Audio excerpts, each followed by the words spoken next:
Hi, welcome to Vegetables Day 110. So it is Talk About It Tuesday. So what I want to talk about today is going to be a touch of reality. And my reality is that switching to a whole foods plant-based diet is so much more difficult than I thought it was going to be. I figured it would just be a matter of finding recipes I like and eating those instead of what I used to eat. And for the most part, I have found a couple of recipes that I do like, and I have put them into, my monthly rotation. One of them is taco soup. We really enjoy that. The other thing that I really enjoy is in the morning when I make hash brown potatoes with bell peppers, onions, mushrooms, tomatoes, corn, and spices. So I put that into my rotation. I really enjoy that. I really enjoy roasted vegetables or steamed vegetables on rice with a little bit of seasoning. So, those are all vegan, whole food, plant-based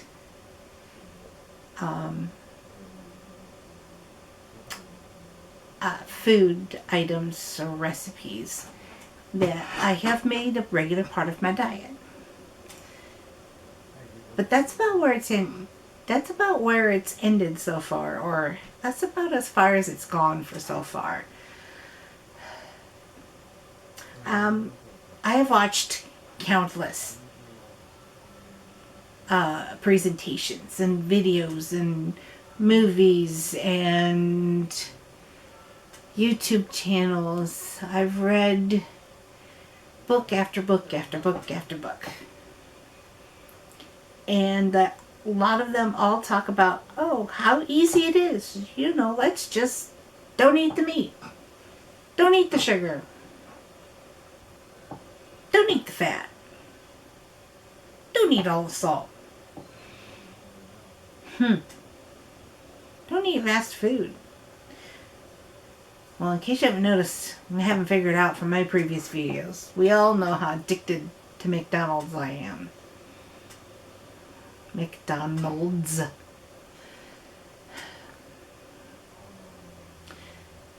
We all know how addicted I am to that. And I hope that by writing the menu, that will help that. And it did help today.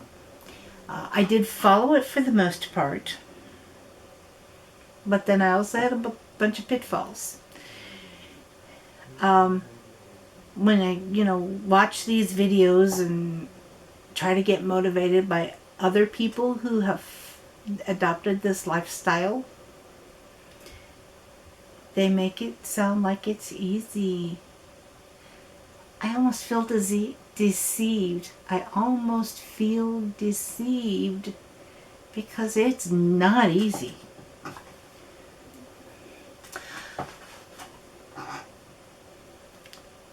So, I definitely would like maybe some feedback, maybe some ideas of what you have done to make the switch, if you've made the switch. If you had struggles, please share your struggles with me. That is encouraging and uplifting to me to know that I'm not alone. But just to let you know how today went, I sort of followed the menu I made. So on the menu for breakfast, I had listed chickpea scramble. I made it. I went through all the steps, followed the recipe, put it in a bowl. Took about 12 bites. Well, back up. I took a bite and I'm like, I don't know about this. So then I decided to add some of the vegan cheese sauce that I had made on Friday, on Foodie Friday. Ouch!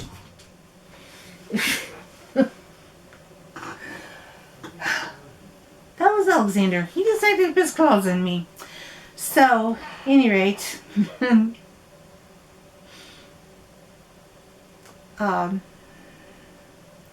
decided to try to put that cheese sauce, which wasn't that good in and of itself.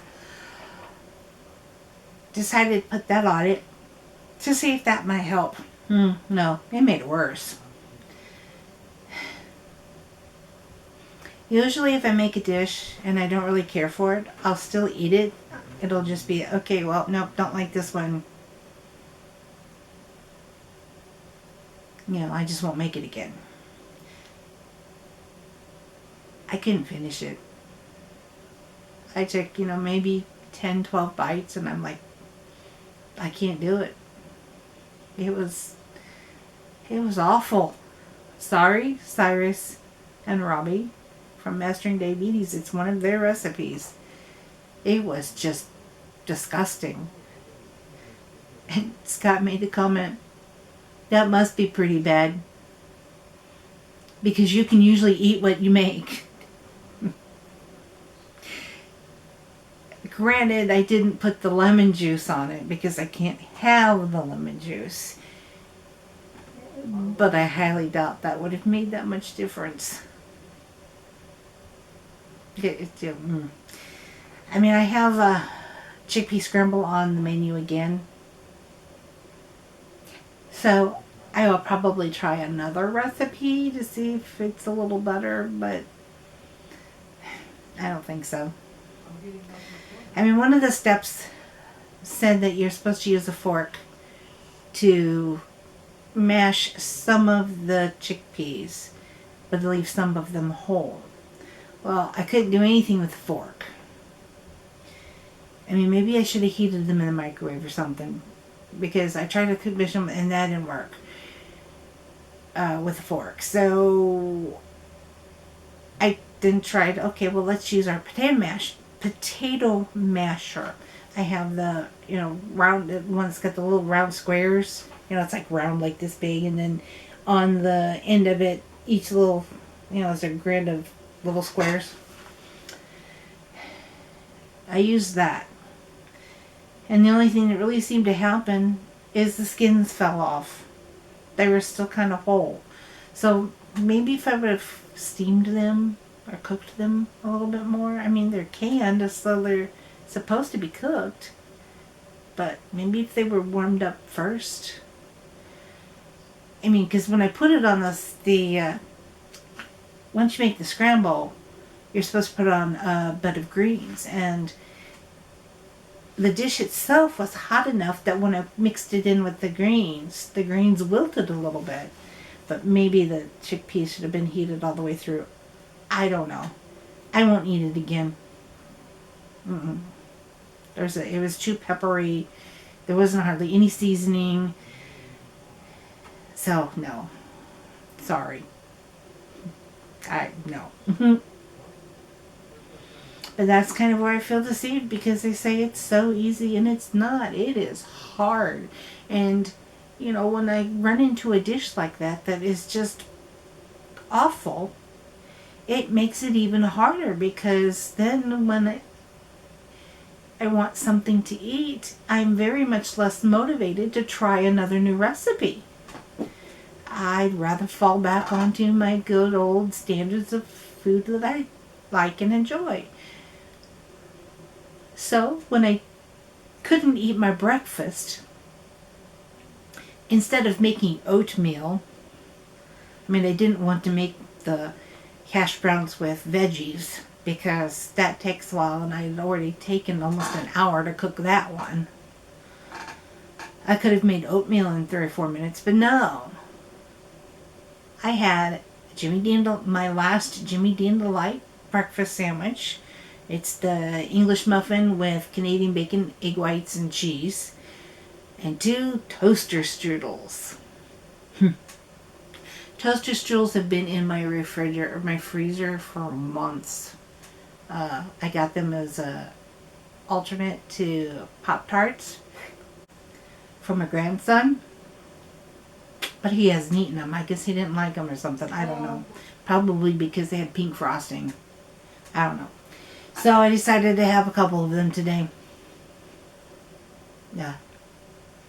They really weren't that good. I used to love those things. I mean, they were better than the chickpea scramble. But if you compare those to the banana bread I made today, no comparison. So, that was a fail. Lunch on the menu was a salad and broccoli cheese soup, and I had that, and it was delicious. After lunch, first of all, after breakfast, I went back to bed, so that didn't help. Then after lunch, I took my shower and went and got my COVID test, which came back negative. I got the rapid one, so that was good.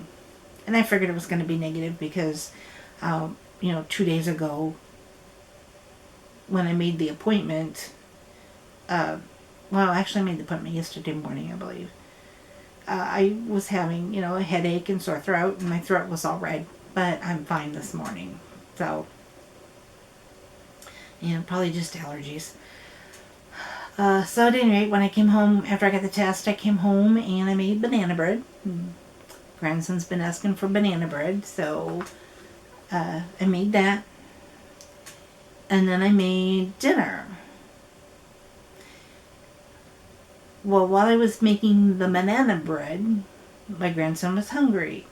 So he made a frozen pizza. And I had 2 pieces of that. And then once the banana bread was cooled a little bit, I had 2 pieces of that. Then I made dinner. And I had what was on the menu. We had barbecue chicken with mashed potatoes, and I was going to have green beans, but I had some corn on the cob that I needed to use. So I cut the kernels off the corn and heated them up. I was going to heat them just in the pan with some butter and some salt, but even though it was hot, it was still kind of tasted raw. And I thought, well, normally if it was on the cob, I would boil the cob. So I went ahead and added water, boiled the corn, drained it, and then put the butter and salt back on. And it was tasty. It was really good. Mashed potatoes I didn't plan ahead, so I didn't have time to cook potatoes and mash them. So we had instant, which it's this brand.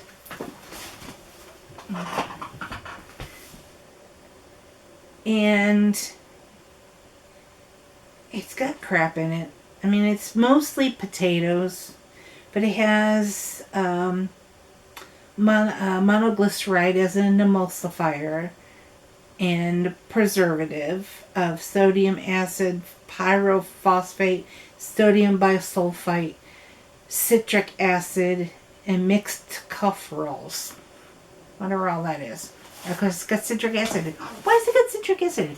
Because it's a I don't know. Everything's got citric acid in it. I probably shouldn't have had them now. So I'll probably be hurting tomorrow. And wonder why. Well, I would have been wondering why, but now I know why.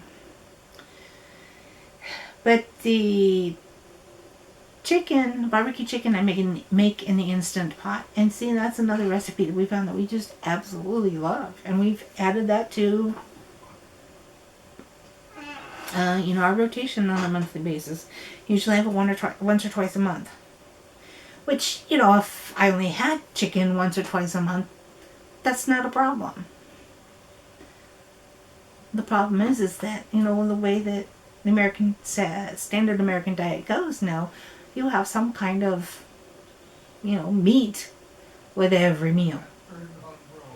But that chicken is so good. I cook it in the Instant Pot, and it's so juicy. It falls apart, and it's just so good. But it's meat. But I guess I could be, I should be pretty happy because as far as meat or animal products, I had the Canadian bacon, the egg white, and the cheese for breakfast, which was not the greatest. For lunch, I just had the cheese that was on the salad and in the soup. And then for dinner, I had chicken. I mean, at least the chicken was a whole food, minimally processed. The only thing taken away was the skin and the bone, which we wouldn't eat anyway. But, that's my struggle, is when one thing goes wrong, everything goes wrong. And so then even though I had the 2 pieces of banana bread, the 2 pieces of pizza, the chicken, the potatoes, and the corn, I still had a 3rd piece of banana bread. 3 pieces. I know AJ says that if it's in your mouth, it's in your, or if it's in your house, it's in your mouth. I mean, I guess the good thing is that the recipe that I made the banana bread from, it called for 1.25 cups of sugar, and I only had a cup. Oh. Sorry. We live near the National Guard, so, and the Air Force, not an actual base, but a recruiting office, but we do have airplanes that fly over frequently, so that's what you heard. But that's my struggle, is, everybody says how easy it is, and believe me, it's not easy. It's hard. And it's going to take a lot longer to make the change completely. I mean, the positive part about the change is I've tried to make the change in July of 2019. And it lasted until about Christmassy. Well, I did have turkey for Thanksgiving that year. And then I went back and didn't have really any meat stuff except for dairy. But then once the new year hit, and especially once 2020, and we all know what happened in 2020, once it hit, all bets were out the window. But prior to making the change in 2019, I was seeing an orthopedic specialist about carpal tunnel syndrome and tennis elbow. I was getting injection in my hands, and those were working. Then my doctor died. I had to go to a new doctor. And the new doctor wasn't as keen on the injections as the old doctor was. But my elbow and wrist hurt so bad that I couldn't even pick this up. I mean, it's a 32 fluid ounce box of vegetable broth. And I had to pick it up like this. Because trying to pick it up like this, I can do it. And then there's no way I could turn it like this. I was in so much pain. I was in so much pain right here in this whole arm. And I was headed for surgery. I don't remember what the reason was why I didn't get surgery right away. But I know he was talking about surgery. But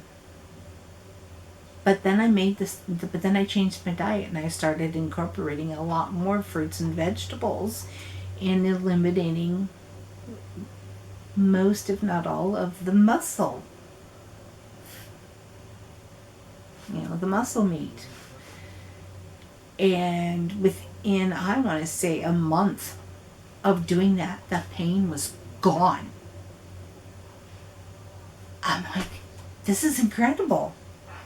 And that's when I really started getting into watching movies and reading the books and following the channels and such. But then as I started, back on eating the crap, I got demotivated and I stopped watching. And next thing I know, this pain in my arms and my legs and my knees started to come back.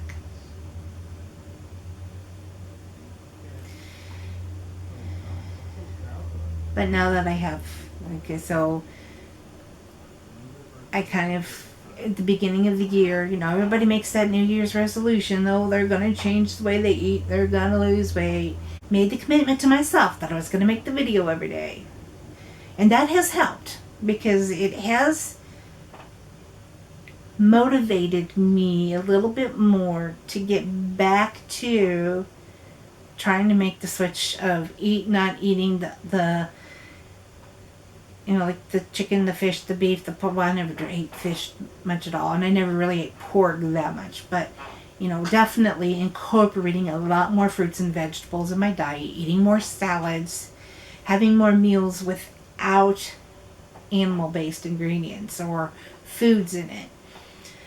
And, I started watching the videos again and following the channels and such again. And, I got to the Mastering Diabetes book and, listened to that on Audible and have read bits and pieces of it. So, starting to get back on track, starting to get more motivated, and the pain is gone again. I don't have the swelling. I had arthritis in my fingers so bad I could hardly move them. They hurt so bad. And I don't have that. And I know it's the diet. So, that's the positive thing is that pain is a very motivating factor when it comes to, wanting to make changes to what I eat. But then I get the crap, I get those recipes that just taste awful. And I go back to eating crap food. So I know it's kind of a long video today. But I did want to go ahead and get that off my chest. So, if you've, experienced the same thing, please share your story. That helps me because I realize I'm not alone. I'm not the only one that struggles. Or if you have gone through the struggles and found strategies that helped you be more committed, to get back on track, share those with me as well. It would be really nice to hear what other people like me are going through. And, if you finally made the complete switch, what was it that made you finally say, I'm done, and you make the switch? Also, please hit that thumbs up. I want to be able to get some more circulation for the channel and for the videos. So by giving the thumbs up, that helps with visibility of my channel. Be sure to subscribe and hit that little notification bell so that you know when I upload the video every day. And in the meantime, you enjoy the rest of your evening. Thank you so much for watching. And I will see you tomorrow for Weigh-In Wednesday.